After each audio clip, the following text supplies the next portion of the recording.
What do planking, Gangnam Style, hashtags, and viewability have in common? They were all popular in 2012, but while the first three fizzled out, viewability has lingered. Adelaide thinks it's time to retire that relic. That's why they created AU, a modern metric you can use to plan, buy, optimize, and even trade media. Edweek calls AU the attention economy's most widely recognized metric, and it swept the measurement category at last year's Ads Exchanger Awards. Don't get stuck with a fanny pack of metrics. Ask your agency about switching to AU.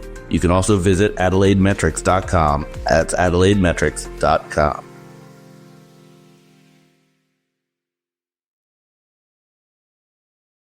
More rewards, more savings. With American Express Business Gold, earn up to $395 back in annual statement credits on eligible purchases at select shipping, food delivery, and retail subscription merchants. Enjoy the benefits of membership with the Amex Business Gold Card. Terms apply. Learn more at americanexpress.com/business-gold. Amex Business Gold Card. Built for business by American Express.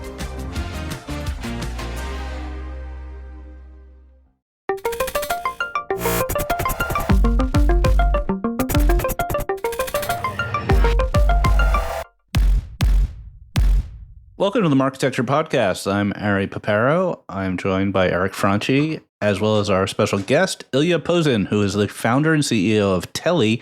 Telly is the free TV company. Eric's an investor. Eric, tell us about Telly. Telly is an amazing consumer device, which, again, I'm an ad tech investor. So everything that, we invest in, you can't touch it or buy it at a store or get it for free. So it's like the first and only consumer investment we've ever made. And it's a big bet. It's a bet that TVs can be free and ad supported. And if it's successful, it can be, in my opinion, absolutely massive. And Ilya, the founder and CEO, is a super sharp guy with an interesting history. He was the co-founder of Pluto. He was a DR ad buyer back in the day. And he's a super sharp and smart guy. Okay, I'm really interested in hearing how the economics work to build a TV, ship it to the United States, and get it paid for with ads. That should be really interesting. So this week we announced our special surprise guest at Marketecture Live. Marketecture Live is now 3 weeks away, which is scary. So Eric and I are going to be recording a live episode of this podcast at the event, and our special guest is the one and only Brian O'Kelly, who was the number one guest, I think, by views or listens last year, and whom I have a long history with. Yeah. So you tweeted something a day or so ago, and it was very much like, dude, where's my car? Where you're like, hey, so I was hanging out with Bach. He was telling me about what he was doing with AI. I was like, dude, you should come to Marketecture, talk about this live. And he's like, dude, yeah, let me do this. Pretty much. What actually happened? Yeah, so I don't want to give away what he's up to, but, Scope 3 is known for its sustainability and for measuring carbon and things like that. But Brian has been seeing kind of a bigger picture. So him and I do talk occasionally.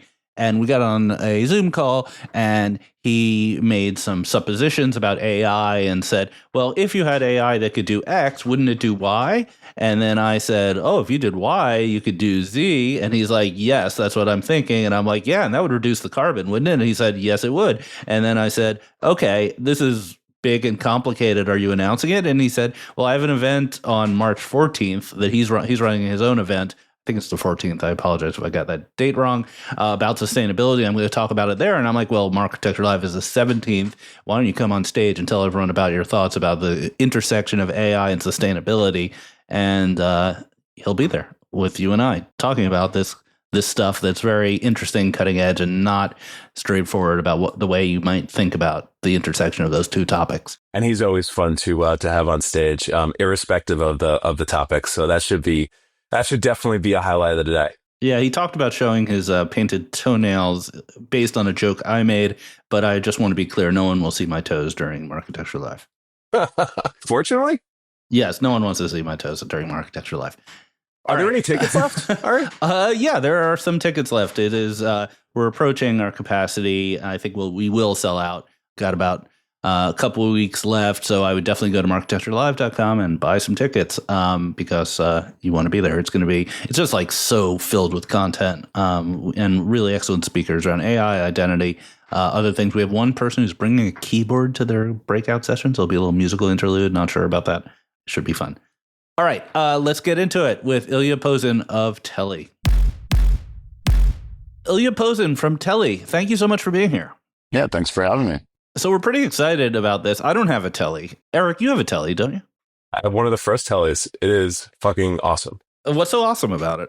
Okay, so number one, it's the best TV in the house. It's a beautiful large screen TV. It's got Ilya, check me on this. Is it Bose or Harman Kardon Harman Kardon speaker?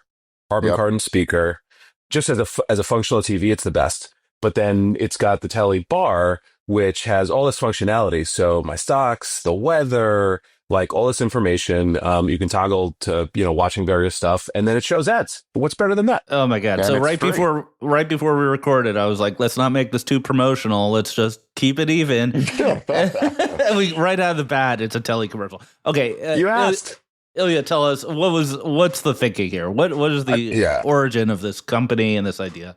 So at my last company, at Pluto TV, we created the whole fast category, right? And we went against the grain. Everyone thought we were batshit crazy. People here think we're even crazier. Got to say, doing an ad-supported hardware is not something that people instantly get.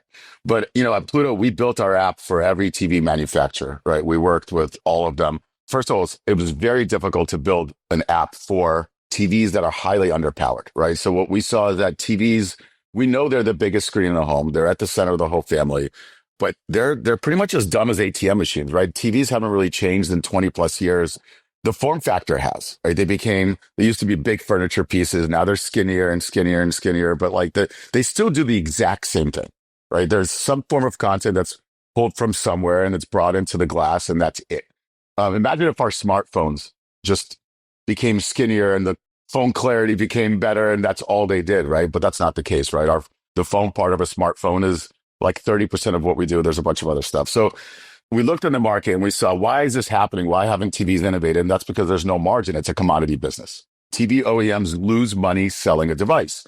When someone loses money selling a device, what do? You cut out things. You remove speakers so you can upsell a sound bar. Do you put the fastest processor in? No, because that costs you more money. Why would I do that?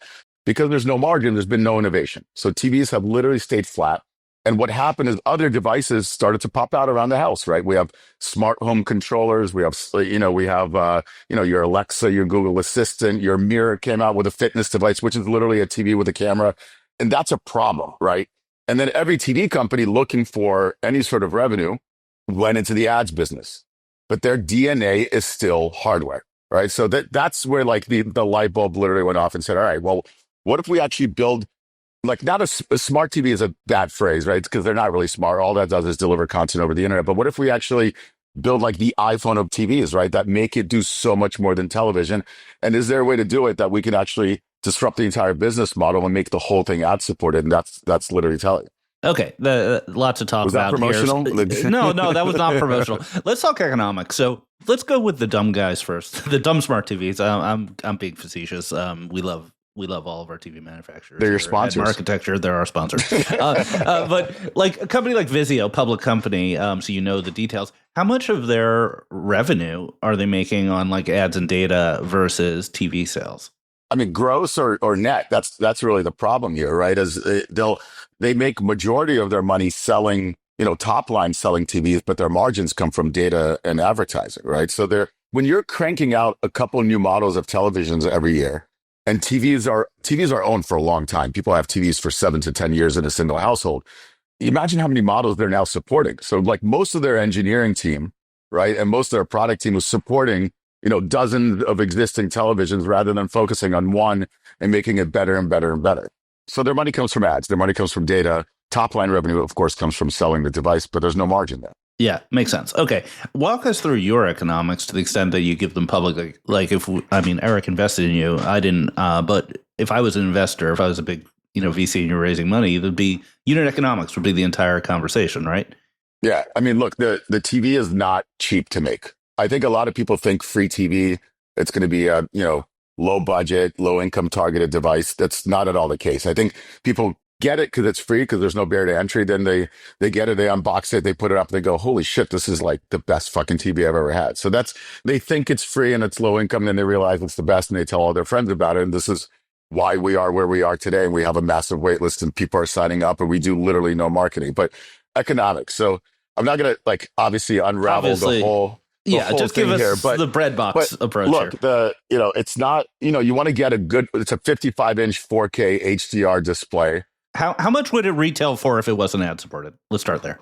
Probably somewhere between $600 and $1,000. Okay, how much would it cost to build if it was not? Well, ad if you supported? follow what I said earlier, where TVs actually lose money in the TV, then you can kind of read between the lines of what it costs you, right? Like the sound bar alone is a $400 to $500 retail sound bar. People make margin on sound bars, so like that would, but the top screen when you're buying it at a store, like a 4K 55-inch TV, probably $400 alone, losing money on it, right? So the bottom screen, we have to make custom. There's a camera we added that. There's a far field mic. We added that. The fastest processor ever in a TV lives in our TV because in reality, it's like a computer. All of that stuff adds up, and it's definitely not cheap to make. Are you just mining Bitcoin on people's TVs? Just admit it here. That would be a good strategy if it worked. It does not work. No, It does not we're work. not. Okay. We're not. No, we're odd dollars. We're mining odd dollars. But Right. yeah, So if you're retailing for 600 to 800 equivalent TV, you're building it in China for 300, something like that. I don't know. You don't have to tell me. The numbers, No. Like It's. I'm telling you, TVs don't. There's no margin on it. It costs us a lot more to make than you think. Okay. Let's go to the other side then. So how are you making money, and how much money are you making? God, you're just unboxing everything. So the cool. You don't have to answer. So look, I'll explain the business model, right? So when you look at like a Vizio, Samsung, Sony, LG, and any TV maker, their margin comes from ads and data, right? And where do you deliver that ad? In your operating system. So they have a few opportunities to deliver ads when you turn on your TV, you're figuring out which app to use. You see some advertising, right? Maybe you open up an app, it's streaming, there's some ads playing, they get a cut of that, right? So that's how they make their $35 to $40 a year in ARPU. What's interesting about Telly is we have that bottom screen, right? So we have a dual screen television, and that bottom screen is on every single minute that you watch something on the top.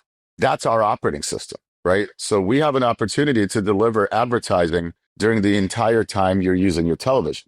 If you're, I don't know, Samsung or Vizio, and you use an Apple TV with your Samsung's screwed. They're never making a dollar from that customer. They probably lost $5 to $10 selling them a TV, and now they're using an external streaming device that they don't own, and they never make a penny. That's literally a loss. For us, we don't care what device you use. We don't care if you watch Comcast. We don't care if you use your Roku device, your Fire TV stick. If you don't care if you use apps on our device, great, even better. But we always have a relationship and we have that attention with our consumer for over 6 hours a day. And that's how we're able to monetize. When you say dual screen, the physical device has two screens. It's a main screen and then like a ticker kind of screen. Yeah, it's a main screen, 55-inch screen up top. Below that is a Harman Kardon soundbar.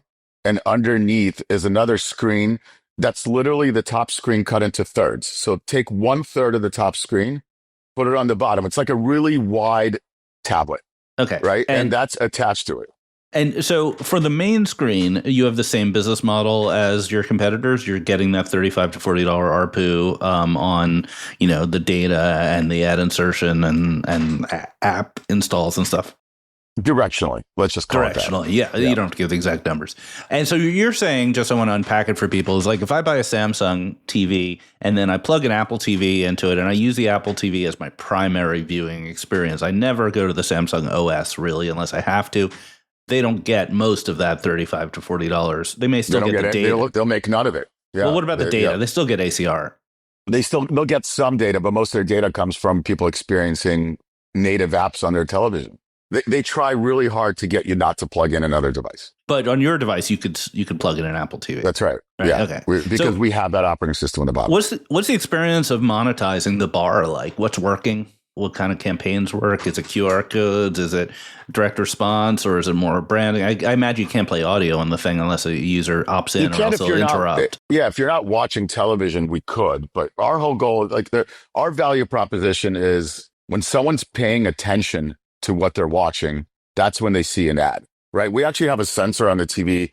It's a motion sensor. It's not biometric, but we know how many people are in front of the TV at any given point. We know when the room is empty. So we actually see during traditional commercial breaks, about 1/3 of the room leaves on regular TV. And you can imagine out of the ones that stay, how many of them are actually tuned out and doing something else. They're like, oh yeah, commercial break. Let's go get a snack or something, right? With us, when you're actually paying attention to the content is when you see the ad. And that's incredibly effective. Think of it like, I don't know, you're watching a basketball game at an arena. You're checking the stats out on the Jumbotron, and there's like a Bud Light or State Farm ad coming across the screen. Right? So you're serving attention. ads. You could be serving ads to a golden retriever, though, right? You have large dog detection. No, because we're the only because we have that sensor. We're the only TV that can actually turn off ads when a human isn't present in the room. I was just asking if your sensor but we could love tell golden, the difference. We love golden retrievers. We could tell the difference between a dog and a human. Yeah. What do dogs like watching on the bar? We don't know. We haven't pulled that data. If you want to pay for that data request, we're happy to provide it. You should run squirrel ads. That's right. Yeah, we might have to replace a lot of TVs. Eric, I'm going to put you on the spot. What ads have you seen on the bar, and have you bought anything? The ads that I'm seeing are fairly locally targeted. So obviously they have the benefit of a lot of data. So I would say there's like been a fair bit of local targeting, everything from like healthcare providers to autos. There's been a good smattering of like D2C, and they all have the ability to scan a code, go to a custom URL. I pay attention when I'm looking at the screen. Ilya, directionally, is that the right experience? No, that's absolutely right. So we're kind of like, we're a mobile tablet attached to a TV. Television naturally gets 15s and 30s. We don't go after that type of demand. It's like, that's cool for a commercial break. That's not us. We literally have a screen in front of you while you're paying attention. We have, display, rich media. Like we have a bunch of different IEB units that we pulled from existing, and then we sell directly on custom and custom data targeting that are way more effective than a 15-second commercial spot on any kind of data we've pulled. Our recall rates, our view-through rates, everything is just by far surpasses.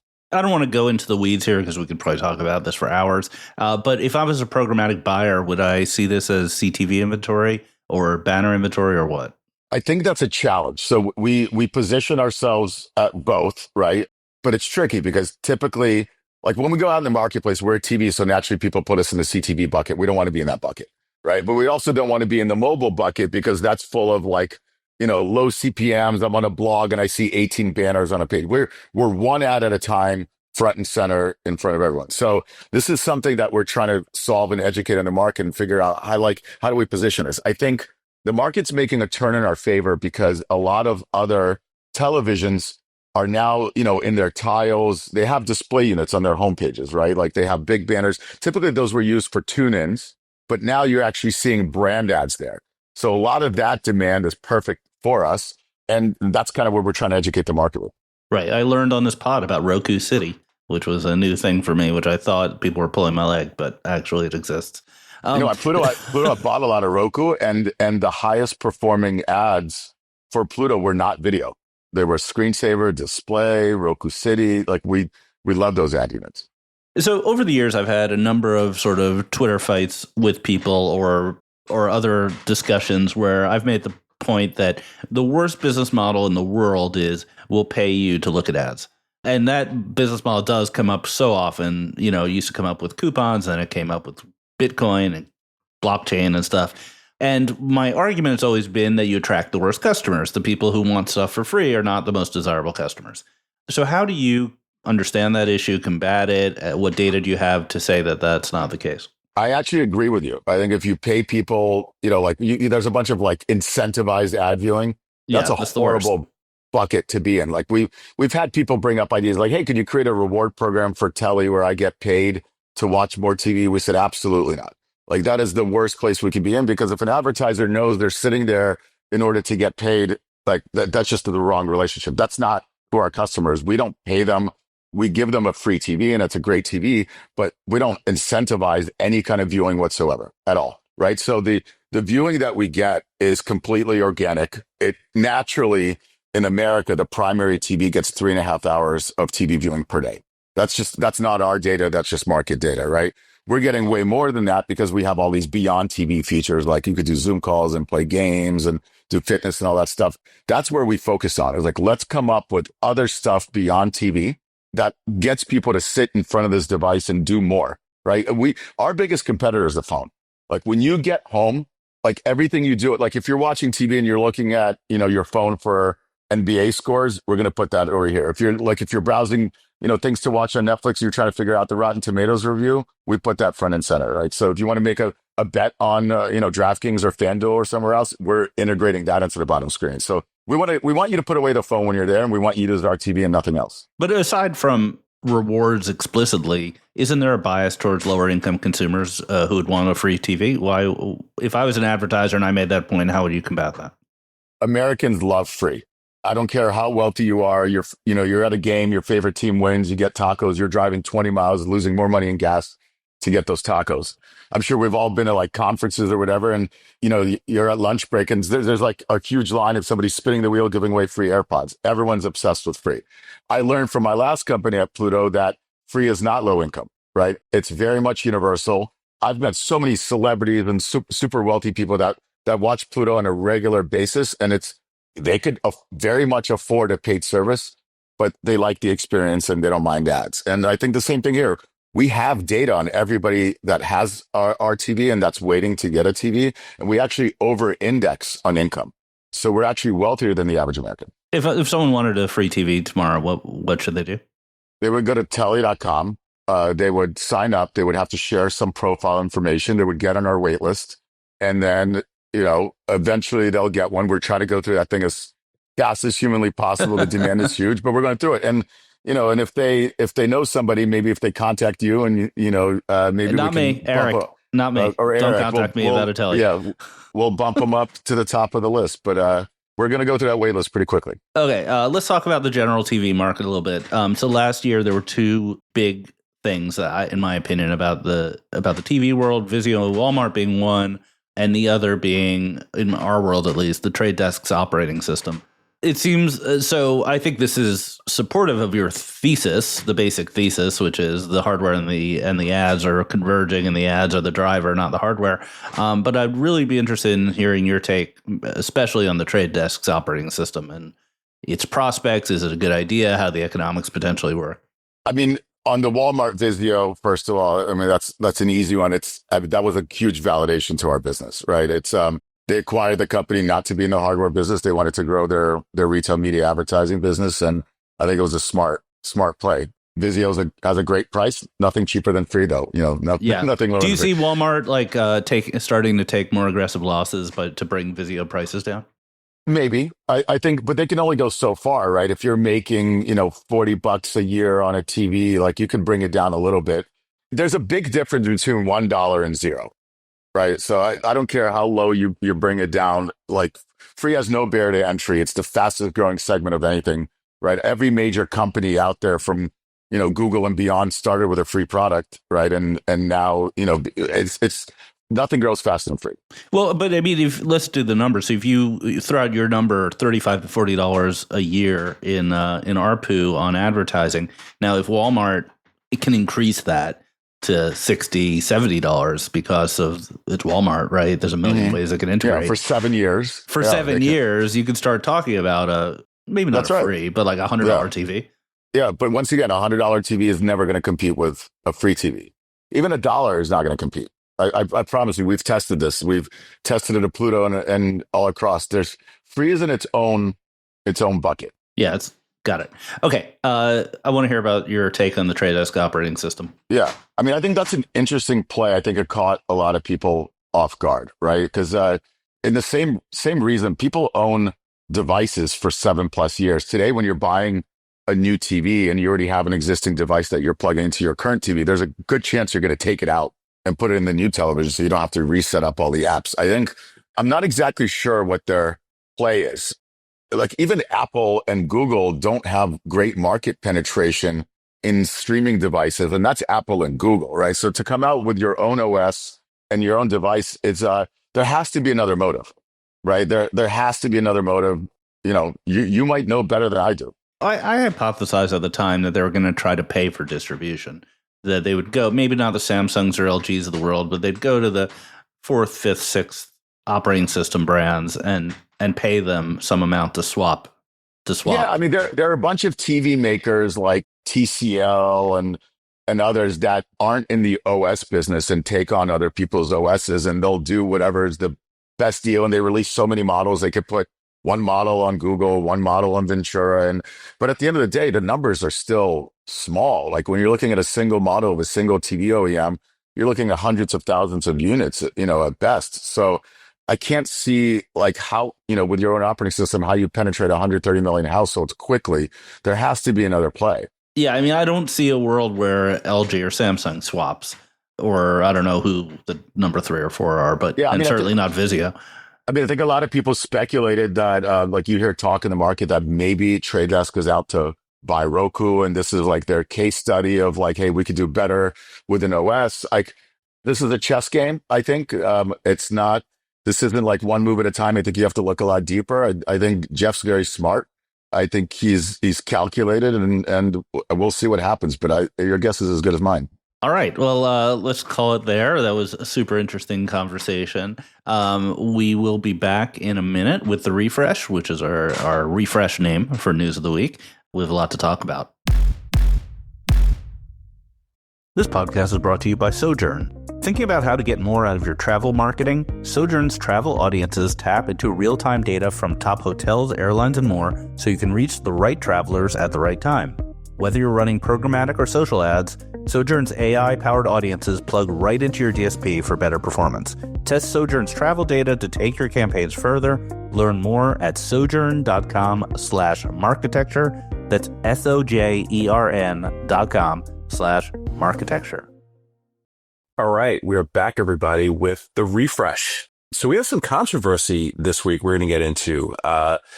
InfoSum trolling LiveRamp, short sellers coming after AppLovin. We've got an awesome M&A deal that just hit yesterday, DV acquiring Rockerbox. But Ari, you wanted to talk about TTD. We just ended the last segment talking about TTD and the future of their OS. But it's been 2 weeks since their earnings miss, the first one ever. The stock, as of this moment, is down 39% year to date. What do you want to talk about?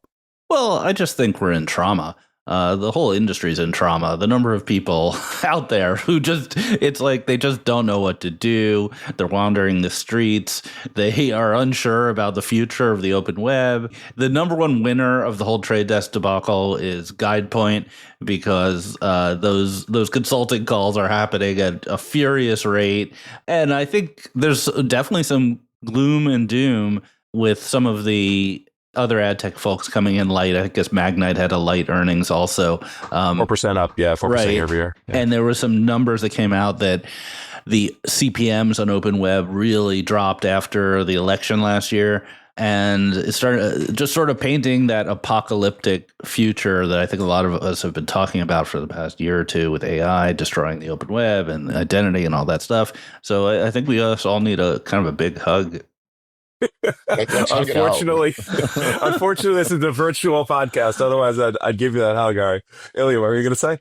No, I said let's hug it out. We definitely need a hug. I think a lot of people, the election actually, I think, was a bigger toll on everyone than I think they initially assumed. Those ad dollars really went up, during the election. There was a lot of spending. And I think once it went away, numbers dropped for everyone. I think everyone felt it across the board. So maybe that had a big part of it. Yeah, I mean, 2024 might have just been a pretty bad year, but the election covered it up. Exactly. Yeah, it's fascinating to see just how quickly like a single thing can cause an entire vibe shift for an entire industry, right? Like everything was good up until just generally speaking, everybody felt really good up until that earnings miss, the first earnings miss ever for TTD, right? So I think it's understandable, but I do think AppLovin went completely in the other direction, right? Yeah, so that didn't help. That didn't help. That made the story not help. That did not help. But I do think there's something here. I was hanging out with friend of the pod, Joe Zappa, yesterday, and he's pointing to what he's feeling, which is like this old guard, and you can consider TTD and Google and all these other big companies in this old guard versus the new guard of building this next generation of infrastructure for ad tech using AI and everything that's coming down the pipe, from custom algorithms to agentic AI to the automation of planning and everything like that. And there's like so much excitement on this other side, that the companies that, are, effectively the old guard, they seem a little bit shaky as a result. And you couple that with a bad earnings report, or an earnings miss rather, everything would start to look, bleaker than it might actually be. I don't know. But it's going to be fun Architecture Live. I'll tell you that. Yeah, it will. It will be fun Yeah. Architecture Live. We have a lot of people to talk about this stuff. The other side of this, guys, is like a good earnings report. It's very hard to manufacture one. I know Jeff's got his 15-point plan, and it's not going to, be a turnaround in a quarter. Like, one good earnings makes everybody forget, like, whatever happened previously. We know that. All right. So Ron Jacobson from Rockerbox, he was on the pod like 2 weeks ago. 2 weeks ago. Yeah. He was a good pod too. It was a good pod. He was noticeably chill, or had like this aura. He's a very fast talking, intense person who also is very chill. Yeah. No, he's got this way about him. And then yesterday it was announced that DV acquired the business for $85 million in cash, and they had not raised very much money at all. So it was a great win for Ron, great win for the team. And just, we were talking about DV last week, with just how impressive, they've been in owning this, idea of taking the next steps needed around quality after analytics and the drumbeat of performance, and buying Rockerbox is, I think, another big step forward in changing what the perception and the offering of DV is. Yeah, I'm very interested in the subject. I wrote a newsletter maybe 5-6 months ago about how the verification companies needed to be full stack measurement companies, or at least they should think about that. And I'm a really big fan of this deal, more so than I was about Sybids, which I think was a little weird. But DV, I think, finds itself in a position where its TAM is smaller than it would like for a big public company. They've effectively won a good portion of the market. They need expansion, and they're under attack for a lot of reasons because of some last generation technology and approaches. And it's good to see them making an effort. I'm not the hugest fan of this company and everything it's done, but they're making an effort. And I think the contrast with IAS, who is just nowhere to be found, is pretty stark. Ilya, how much do I guess they used to be called verification, I don't know what we call this category of company. How much do they get into the mix with Telly and your conversations with brands, if at all? I mean, the relationship exists on all sides with them. It's all kind of part of the flow of the inventory. They were very prominent and big during the Pluto TV days, where we're kind of defining and building this whole category, because frankly, it was non-existent. And when you're bringing in so much inventory, and they're there, but now I feel like it's just part of the flow on literally all sides, on the agency side, on the ad tech side. It's there. All right. So the future of DV, is it enhancing quality and brand protection and safety? Or do you think that, effectively with some upgrades, you have extracted the amount of potential in the market, that you can get? And is the future around targeting and measurement and optimization and performance? How do you think about their future? Yeah, I think their assets are relationships with agencies and advertisers, trusted relationships, and infrastructure to pull in the data about digital media. So when you have those two assets, you can effectively measure or optimize anywhere in the funnel, hopefully. I mean, that would be my vision if I was the CEO of the company, is like any type of digital ad through any channel, we're going to either be able to measure or optimize it to various kinds of advertisers' needs. And you could continue building and buying companies to do that. As long as they don't sell media, there's no conflict. And it's a very big TAM if you can pull that off. And no one else really does that. I think that was kind of the vision of Nielsen and ComScore 10 years ago, and they both let it fall to the wayside a little bit. ComScore, because it's had just a lot of difficulties. And Nielsen, well, it also has had a lot of difficulty. But, it's been, they haven't been able to do the full funnel. So I think it's a big opportunity, and DV is in a pretty good position to attack it. Whether they'll be successful or not, and whether their core business will hold up, is unclear. While we're on the subject, let's talk about Rockerbox and why they didn't raise funding. Did they do like a seed round 10 years ago or something like that? They did, yeah. They did an angel and seed. Jerry Newman, who has since retired, but invested in just the greatest class of companies about 15 years ago. He was an investor. Yeah, so they didn't raise much money at all. Yeah, he was in TTD. Yeah, he said no to beeswax, just FYI. But I love you, Jerry, if you're listening. Yeah, so the reason why Rockerbox was able to raise so little money was because, and Ron will not want me telling the story, is that the first couple of years of the business, it had nothing to do with measurement. It was a programmatic arbitrage business. Basically, he graduated from AppNexus with a master's degree in manipulating ad auctions, and he made money on various like weird little schemes for using AppNexus and other DSPs to produce results for customers. So he had a little ad network, and that paid the bills while he built the real business, and then transitioned out of the dark corners of programmatic advertising into the bright light of proper attribution. So it's a big success story for those of us who have toiled in the internet mines, but it's worth not shoving that under the rug that that's how the company got funded. It's not all that uncommon though, right? Like, having some sort of media business as the way to get the thing off the ground, fund it, and then ultimately kind of building the technology from there. I think it's a well-trodden path. It is. It doesn't always work. A lot of people get addicted to the media revenue and they can't switch. It's a really like a bravery thing. Is how much ARR do you need before you turn it off? And you look at like Video Amp, who I think we're having on the pod in a couple of weeks. They've had a struggle with it. Yeah, but when it works, I mean, you can keep a lot of the ownership of the business and not need to dilute yourself. So great job to Ron. All right, now we got two crazy things or fun things. I don't know if it's crazy or fun. So we're not in San Fran this week, but a lot of the industry is in San Fran this week at Ramp Up, which is normally a great event hosted by LiveRamp where they, talk about everything in their own ecosystem and everybody gets together. All right. So everybody's there. Set the stage. The entire industry, short of these three guys, are in San Fran. I was supposed to be there. I had a ticket. I kind of hurt my back. I didn't really want to sit on a plane for 5 hours, so that's why I'm not there. Okay. All right. So it goes to show how influential this event is. I was supposed to be there. So that's the stage. InfoSum, who Lauren, we've had on the pod before, clean room, kind of data collaboration technology, competes with LiveRamp in a couple ways. They strolled LiveRamp with an ad campaign called Ramp Down. And it was strategically placed out of home ads around the event. So there's ads on bus shelters. I think it's Clear Channel bus shelters, encouraging, various enterprises who happen to be attending Ramp Up to ramp down the risk of handing over their data to third parties and ramp down the time it takes to start using data collaboration technology. So everybody thought this was pretty fun. I think it had the intended effect of getting everybody on AdTech X and LinkedIn talking. But then Lauren and her team get themselves uninvited to Ramp Up as a result. And again, I think Lauren is playing this really well. She posted the screenshots and got everybody further on her side. So it's been a while since we've had a good old-fashioned beef in ad tech. I'm here for it. Yeah, Lauren's got some moxie. I love the way she plays the game. She'll be at Marketecture Live. Let's just say that. Ooh, so we've actually had a little experience of this. So with Marketecture, AdTech God has been placing outdoor ads outside of various venues. Not competitive because we don't have any competitors. We're just totally kumbaya with everybody. But just for fun, we've had ads out in CES and other places.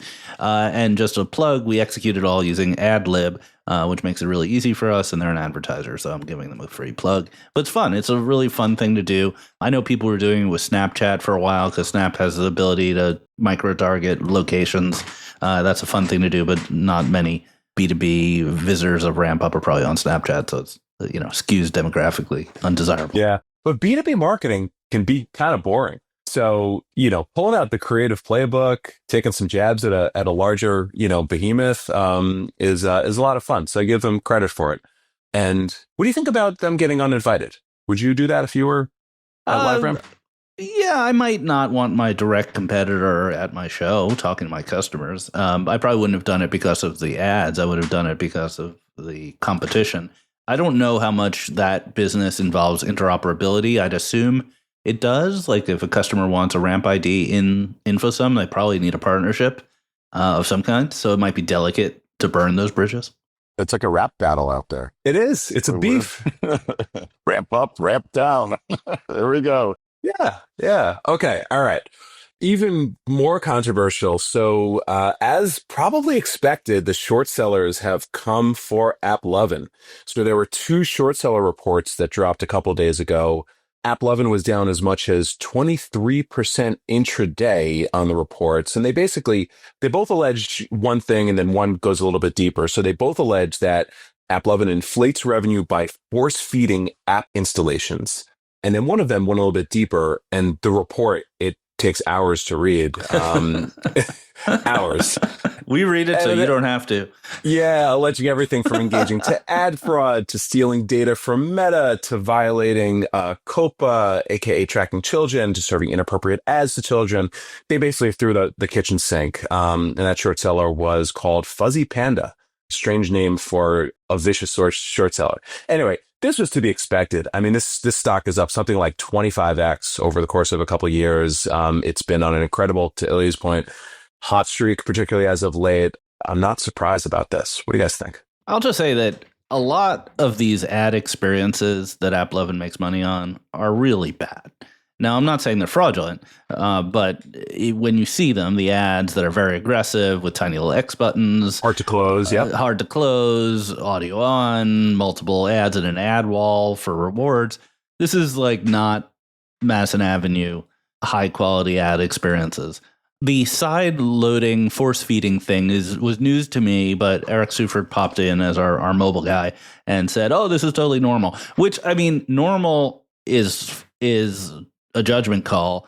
Basically, the AppLovin SDK gives the apps permission to install other apps on click. So you don't have to go to the Google Play Store. There's Android only, of course. So you're on a low quality Android phone. You're playing a game. There's interstitial. You accidentally click it, and suddenly you have a new icon on your home screen. We used to call these drive-by downloads back in the day, in the 2000s, the ActiveX controls.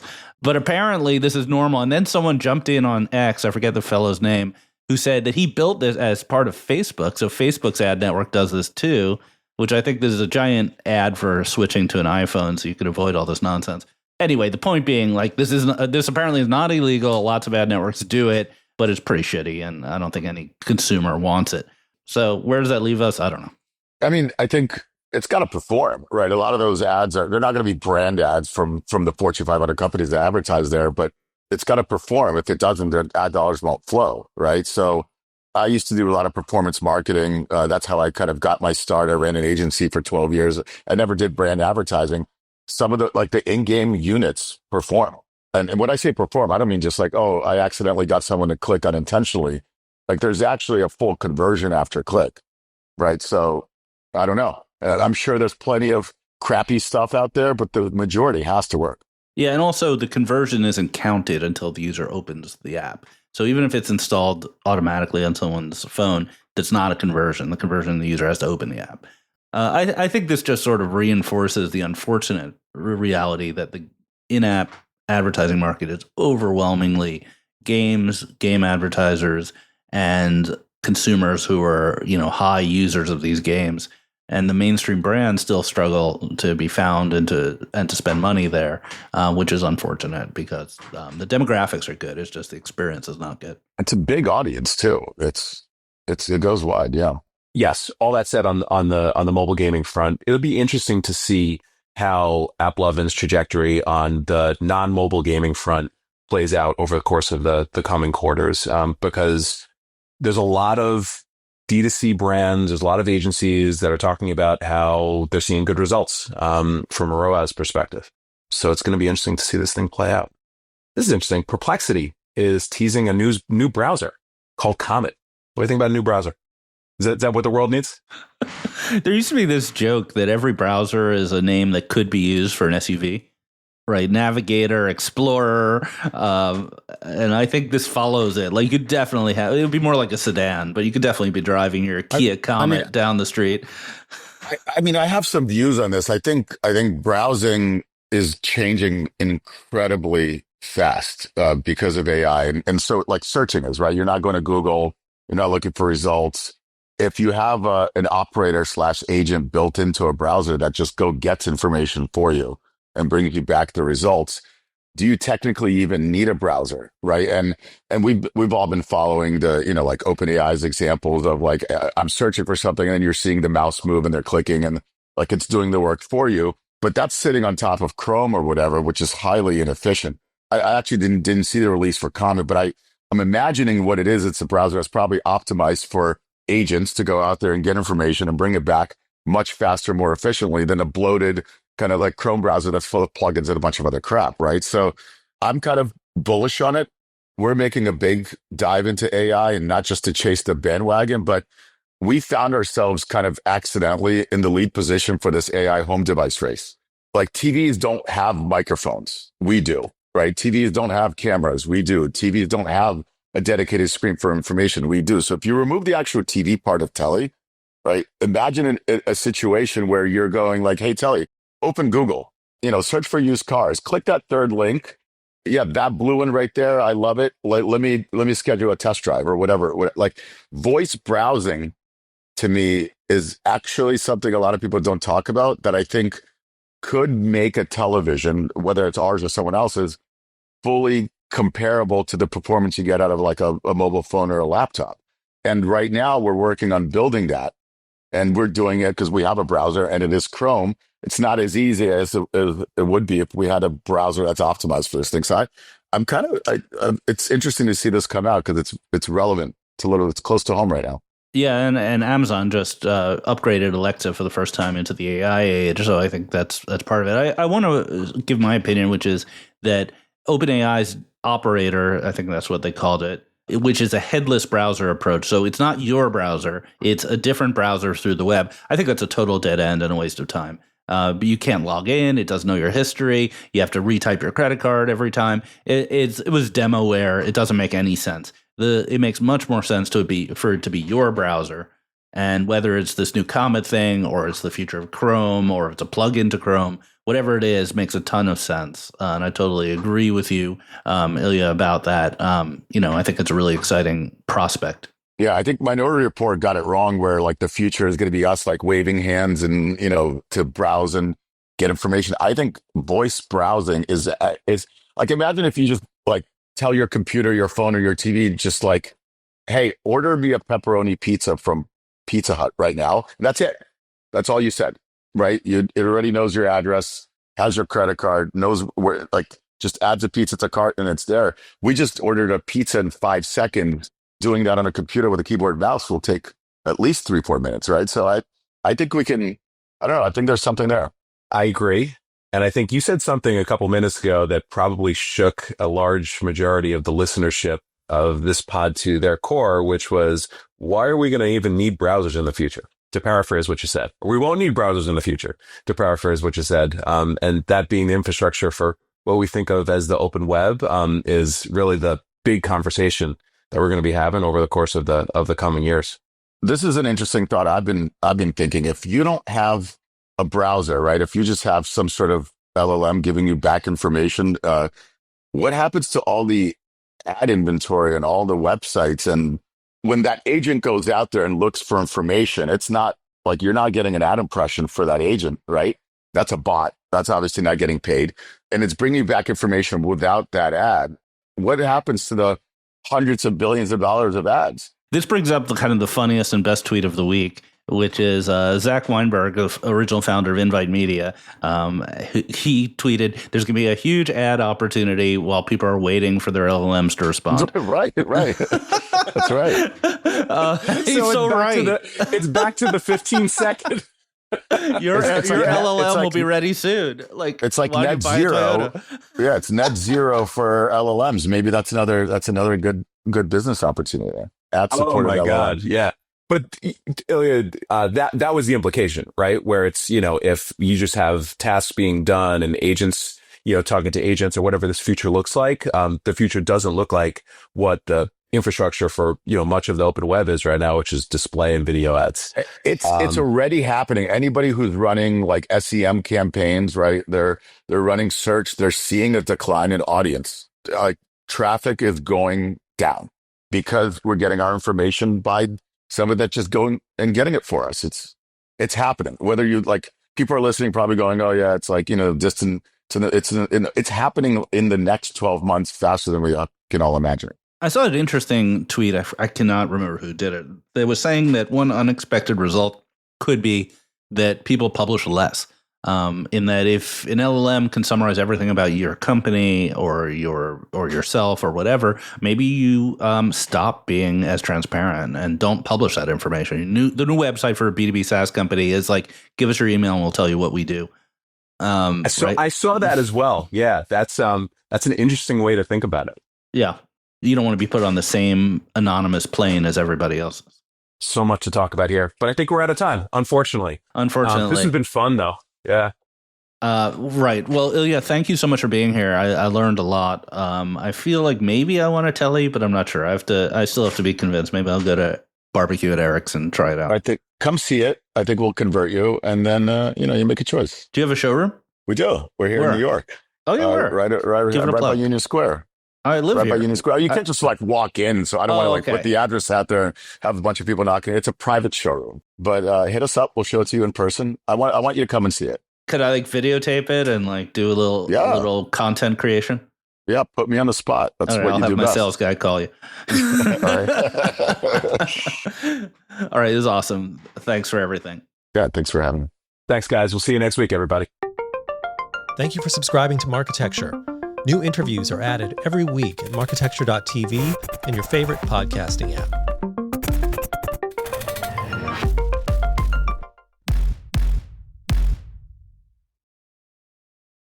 Thank you for listening to the Marketecture Podcast. New episodes come out every Friday, and an insightful vendor interview is published each Monday. You can subscribe to our library of hundreds of executive interviews at marketecture.tv. You can also sign up for free for our weekly newsletter with my original strategic insights on the week's news at news.marketecture.tv. And if you're feeling social, we operate a vibrant Slack community that you can apply to join at adtechgod.com.